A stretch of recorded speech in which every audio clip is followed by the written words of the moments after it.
Hi there, it's Miss Sandy again, and last week you learned about Jacob and Esau. Great story, right? I really like those two guys. But this week we're jumping like way ahead in the Bible. We are going to be starting to talk about Christmas because Advent is about here. I'm not sure, forgot to check my calendar, and it's, a couple days is going to be December and it's all Christmas talk. So we're going to be, first of all, hearing about Isaiah.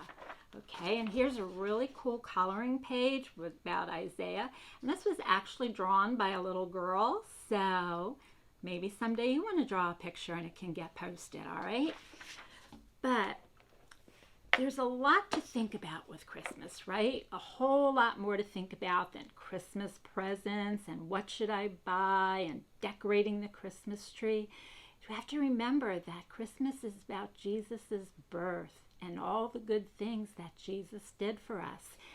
And when we were talking about preparing for Christmas, in the Bible, we learned about, the Bible teaches us about preparing for Christmas. There were lots of little previews that God gave us.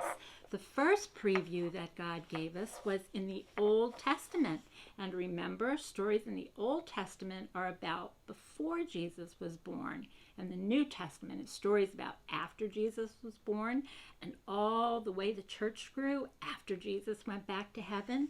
So here we are. The first preview that God gave us was from a prophet named Isaiah. Okay? Isaiah was a prophet of God. He lived almost 700 years before Jesus was born. God told Isaiah many things about the future. That's what a prophet does. They can tell you things that are going to happen. But their words are true because they come from God, not like some people today who think they know what's going to happen, right? Oops, I lost my place. Isaiah wrote down the things that God told him. Then Isaiah told God's people what God had said. Isaiah said one day God would send his people a new king. A new king would be the best king they ever had.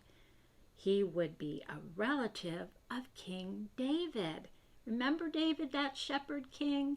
He killed Goliath with that little stone. Then this new king would be called Wonderful Counselor, Mighty God, Everlasting Father, and Prince of Peace. That's a lot of names for one person, huh? He would be born to a woman that God would choose, and his name would mean God is with us. His kingdom would be a kingdom of peace that would last forever. When Jesus was born, these words of Isaiah came true. Jesus is the Prince of Peace. God promised to send the world. If we love and if we obey God, we will be able to go into the kingdom of peace with him. All right? So that was the story today, and I hope you enjoyed it, and hope we can get together real soon, but bye-bye.